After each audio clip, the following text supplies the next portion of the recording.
think any scandal could end your career, especially in Black music and R&B. There was a certain image to maintain. Even with New Jack Swing shaking things up, in the late 80s, early 90s, and, giving a little bit more of a bad boy rough image, there were still limits. Now it's all about the shenanigans. Bring them on. Bring on the shenanigans. Going viral is practically a requirement. Virality is the new currency. And while I get it, especially with social platforms paying creators, it's about what people are willing to do to get that attention.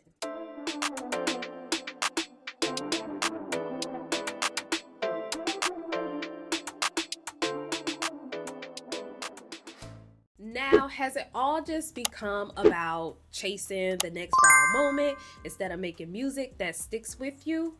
Like, are we trading timeless art for fleeting trends? And honestly, it kind of feels that way. I mean, TikTok and Billboard teamed up for a chart in September of 2023. And guess what the first number one song was?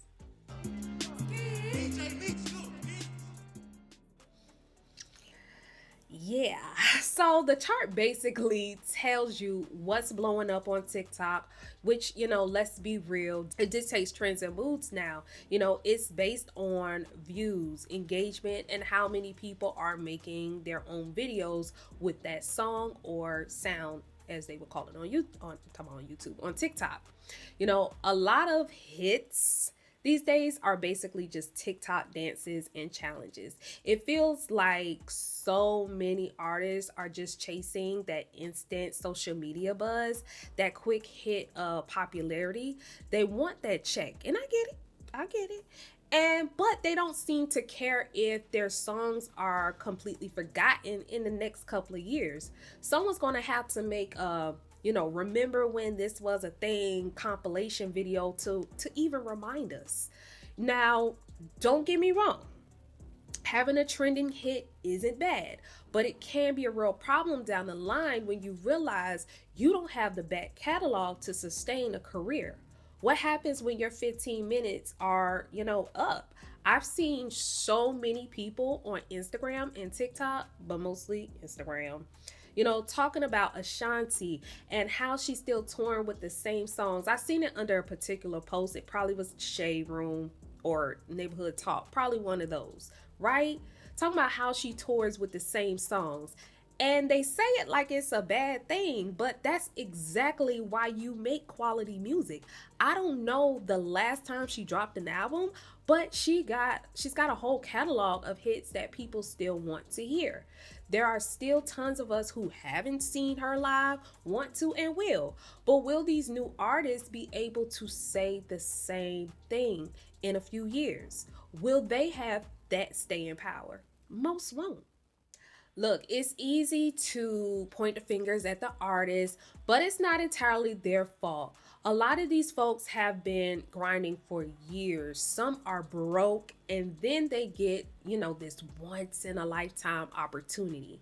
Like, imagine you finally get to live your dream and they're offering you a big check to sign on. Then they say, we love your vibe, but to get you heard, you need to sing this song. Most people would say, okay, just hoping for more control later. And honestly, who are we to judge? We're sitting on the sidelines, never having to make those type of choices. Yes, everyone has a choice, but nobody, most people do not choose to be manipulated financially or ethically. With that being said, that doesn't absolve the artist completely, right? Because integrity does matter. But, let's be real, a lot of people just don't have it.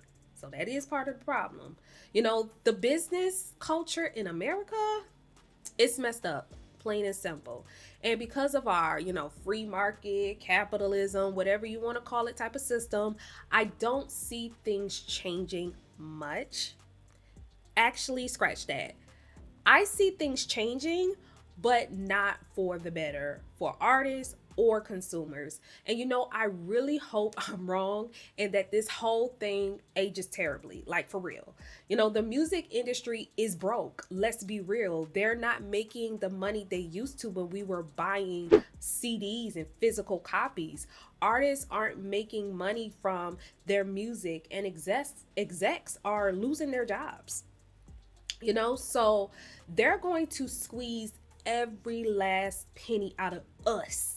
Hey, why are the service fees $238?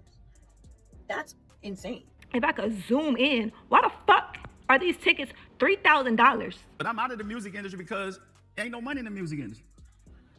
And I know people might get mad and trip, but I'm just saying, y'all know it's a lot of things that we used to do. It ain't no money, and it done tapped out.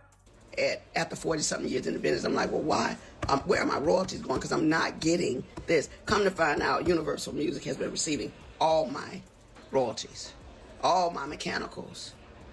They've taken pretty much everything. They've stolen, I won't say stolen, but they have taken all the monies that were due to me. What was the biggest shock for either of you guys when you got to the industry? Half the industry is broke. And that shocked me.